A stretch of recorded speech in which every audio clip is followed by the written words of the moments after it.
യനപ്പോയ Kyrgyz national യൂണിവേഴ്സിറ്റിയിലേക്ക് നമ്മൾ കുറച്ച് പിള്ളേരെ വിട്ടിട്ടുണ്ടായിരുന്നു. പോയി കഴിഞ്ഞവർ അവിടെ എന്നാ ചെയ്യുന്നതെന്ന് അന്വേഷിക്കണ്ടേ? വെറുതെ വിടാനായിട്ട് ഭയങ്കര എളുപ്പമാണ്. പക്ഷേ അവിടെയുള്ള വിശേഷങ്ങൾ അത് ചോദിക്കാനായിട്ട് കണ്ണൂർ കണ്ണപുരത്ത് ഐഷയുടെ വീട്ടിലാണ് ഞാൻ വന്നേക്കുന്നത്. ചോദിച്ചു നോക്കാം.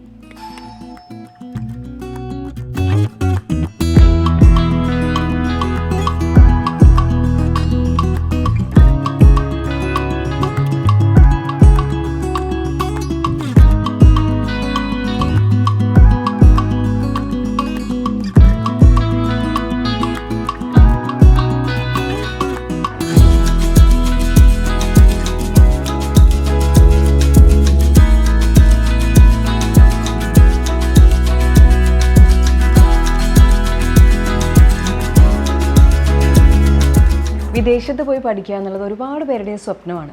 അങ്ങനെ അവരെ അയക്കുന്ന ഒരുപാട് സ്ഥലങ്ങൾ, സ്ഥാപനങ്ങൾ നമ്മുടെ നാട്ടിൽ ഉണ്ട്.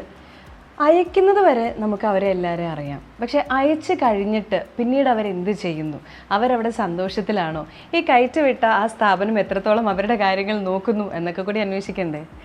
യനപ്പോയ കിർഗിസ് നാഷണൽ യൂണിവേഴ്സിറ്റിയിൽ പഠിച്ചുകൊണ്ടിരിക്കുന്ന കുറച്ച് വിശേഷങ്ങളാണ് നമ്മളിന്നിവിടെ പറയാൻ പോകുന്നത്. അവിടെ പോയ ഐഷയുടെ വീട്ടിലാണ് നമ്മളിപ്പോൾ വന്നേക്കുന്നത്. ഐഷ ഫസ്റ്റ് ഇയർ പഠിച്ചുകൊണ്ടിരിക്കുകയാണ് കിർഗിസ്ഥാനിൽ. ഐഷയുടെ ചേട്ടൻ യനപ്പോയയിൽ തന്നെ എഞ്ചിനീയറിംഗ് പഠിക്കുന്ന ഒരാളാണ്. സോ യനപ്പോയ ഫാമിലിയാണ് ഇവിടെ നമ്മുടെ അടുത്തുള്ളത്.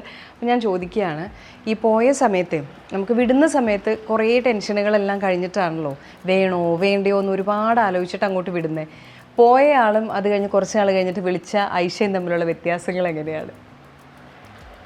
അത് ആദ്യം പോയ സമയത്ത് ഉണ്ടായിരുന്ന ആ ഒരു ടെൻഷൻ എന്തായാലും ഉണ്ടാവുമല്ലോ. പിന്നെ അതിനുശേഷം നമ്മൾ ഈ കേരളത്തിലെ കുട്ടികളാണ് കൂടുതലുള്ളതെന്നുള്ള ആ ഒരു കൺസെപ്റ്റും പിന്നെ അവരുമായിട്ട് പെട്ടെന്ന് തന്നെ മിങ്കിളായി. പിന്നെ അക്കാഡമിക്കും കാര്യങ്ങളൊക്കെ നല്ലതാണെന്നുള്ള യനപ്പോയൻ്റെ ആ ഒരു സ്റ്റാൻഡേർഡ് കീപ്പ് ചെയ്യുന്നുള്ള ഒരു കോൺഫിഡൻസ് ഒക്കെ ആയപ്പോൾ ആള് ഹാപ്പിയായി.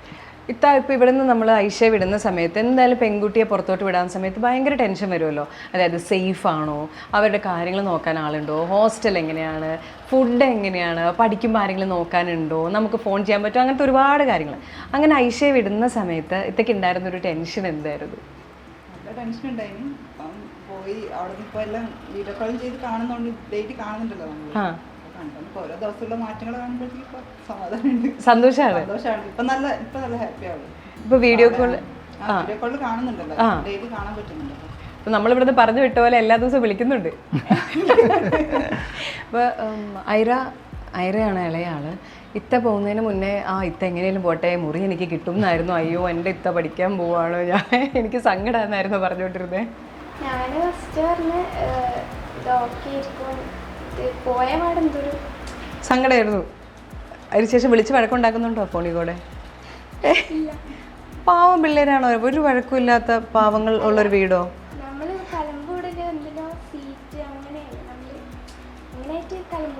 ഇല്ല. അപ്പോൾ പോയി കഴിഞ്ഞപ്പോൾ സങ്കടമായി. പക്ഷെ അവിടുത്തെ വിശേഷങ്ങളൊക്കെ ഐഷ പറഞ്ഞു കഴിഞ്ഞപ്പോൾ എന്നാ പിന്നെ ഞാനും കിർഗിസ്ഥാനിൽ പഠിക്കാം എന്ന് ചിന്തിച്ചു തുടങ്ങിയിട്ടുണ്ട്. അപ്പോൾ ഭയങ്കര ഹാപ്പിയാണ്. അപ്പോൾ ഇന്നാണോ ഇന്നലെയാണോ വിളിച്ചത്? ഇതിന് മുന്നേ എപ്പോഴാണ് വിളിച്ചത്? ഞാൻ വിളിച്ചു. അപ്പോൾ വിളിച്ചു കഴിഞ്ഞിട്ട് അവിടെ നോമ്പ് തുറയും പരിപാടിയൊക്കെ എങ്ങനെയാണ് ചെയ്യണം എല്ലാം ചോദിച്ചോ? ഇങ്ങനെ ഇവിടുത്തെ പോലെ തന്നെയാണോ എന്നൊക്കെ? എന്ത് പറഞ്ഞു? നല്ല രസമുണ്ടായിരുന്നു, ഫ്രണ്ട്സായിട്ട് ഒരുമിച്ചിട്ട് നോമ്പ് വയ്ക്കാൻ അങ്ങനെ പറഞ്ഞു.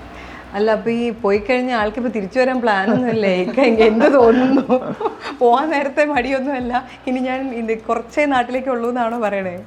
അല്ല, അക്കാഡമിക്സ് ഒക്കെ ബ്രില്യൻ്റാന്നുള്ള ഒരു അഭിപ്രായമുണ്ട്. പിന്നെ അറ്റ്മോസ്ഫിയർ, കാലാവസ്ഥൻ്റെ ഒരു പ്രശ്നങ്ങളുണ്ടായിരുന്നു, ആ ചേഞ്ചസിൻ്റെ.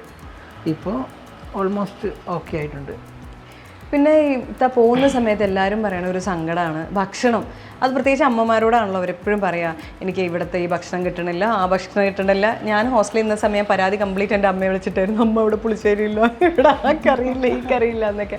അങ്ങനെ ഐഷ അവിടെ ചെന്നിട്ട് വിളിച്ചിട്ട് ഭക്ഷണ പരാതികൾ പറയുകയാണോ അതോ ഹാപ്പിയാണോ മെസ്സെല്ലാം വെച്ചിട്ട്? പിന്നെ പോയവിടെ നമ്മൾ പറഞ്ഞു കൊടുത്തത് എന്തായാലും നമുക്ക് പുറത്ത് പോയി കഴിഞ്ഞാൽ എന്തായാലും നമ്മളെ വീട്ടിൽ നിന്ന് കഴിക്കുന്ന പോലെ എന്തായാലും പറ്റൂലല്ലോ.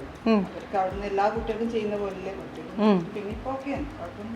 പഠിക്കുന്ന കാര്യത്തെ ബുദ്ധിമുട്ടാണോ? ഇപ്പം നമ്മൾ ഇവിടുത്തെ തന്നെ സിലബസ് ആണല്ലോ, അതുപോലെ ഇവിടുത്തെ ടീച്ചർമാരല്ലേ എല്ലാം ചെയ്യുന്നത്, അതിനെക്കുറിച്ച് എന്നാ പറഞ്ഞത്? ഹാപ്പിയാണോ? അതിൽ ഏതോ ഒരു സബ്ജക്റ്റ് കുറച്ചൊരു അവിടെ കിർഗിസ്ഥാൻ ഫാക്കൽറ്റീൻ്റെ ഒരു പ്രശ്നം പറഞ്ഞിട്ടുണ്ടായിരുന്നു. ബാക്കിയൊക്കെ ഓൾമോസ്റ്റ് ബാക്കി ടീച്ചേഴ്സ് എല്ലാം നല്ല Teachers നല്ലതാണ്. എക്സാമിൽ കഴിഞ്ഞ് ഇപ്പൊ നല്ല റിസൾട്ട് ഒക്കെ നല്ലതാണെന്നെല്ലാം ആ പറഞ്ഞു. റിസൾട്ട് ഒക്കെ വന്നു. അല്ല ഇപ്പൊ മറ്റേ ഈ മൊഡ്യൂൾ എക്സാം കഴിഞ്ഞത് പിന്നെ അതൊക്കെ നല്ലതാന്ന് പറഞ്ഞു. പിന്നെ ഒരു സബ്ജക്ട് മാത്രമേ പറഞ്ഞിട്ടുണ്ടായില്ല, അത് എന്തായാലും മിക്കവാറും അടുത്ത പ്രാവശ്യം ശരിയാവെന്ന് പറഞ്ഞു. ആണ്. അപ്പോൾ ആളെന്തായാലും വളരെ ഹാപ്പിയാണ്. അപ്പോൾ ഐഷ ഹാപ്പിയാണെന്ന് അറിഞ്ഞതിൽ ഞങ്ങളും ഹാപ്പിയാണ്. ഐറയ്ക്കും അങ്ങോട്ട് പോകാനുള്ള വഴി നമ്മൾ ഓൾറെഡി തുറന്ന് വെച്ചിട്ടുണ്ട്. പഠിച്ച് ഇത്തയുടെയൊക്കെ പോലെ ആണെങ്കിൽ നമുക്ക് അവിടെ തന്നെ പോയി പഠിക്കാം. തുടങ്ങുമ്പോൾ പറഞ്ഞ പോലെ ഇവിടെ നിന്ന് വിദേശത്തേക്ക് പഠിക്കാൻ വിടാനായിട്ട് ഭയങ്കര എളുപ്പമാണ്. അഡ്മിഷൻസ് എടുക്കാനായിട്ടും വളരെ എളുപ്പമാണ് സ്ഥാപനങ്ങൾക്ക്. പക്ഷേ പോയി കഴിഞ്ഞിട്ട് അവർ ഹാപ്പിയാണോ, ഇവിടെ നിന്ന് പോയ അവസ്ഥയിലാണോ, അതിലും സന്തോഷത്തിലാണോ, അവർക്ക് ബുദ്ധിമുട്ടുകളുണ്ടോ, അത് പരിഹരിക്കാൻ ആളുണ്ടോ, ഇതെല്ലാം നോക്കി കാണാൻ പറ്റുന്നതാണ് നമ്മുടെ ഏറ്റവും വലിയ പ്രത്യേകത. ഇത് ഐഷയുടെ വീട്. ഇങ്ങനെ ഒരുപാട് വീടുകളിലൂടെ ചെന്നിട്ട് അവിടെ ഇങ്ങനെ പോയ കിർഗിസ് നാഷണൽ യൂണിവേഴ്സിറ്റിയിലെ കുട്ടികളൊക്കെ എന്താ ചെയ്യുന്നത്, വീട്ടുകാരെന്താ പറയുന്നത്, അതിലൂടെയുള്ളൊരു യാത്ര നമ്മൾ തുടരുകയാണ്.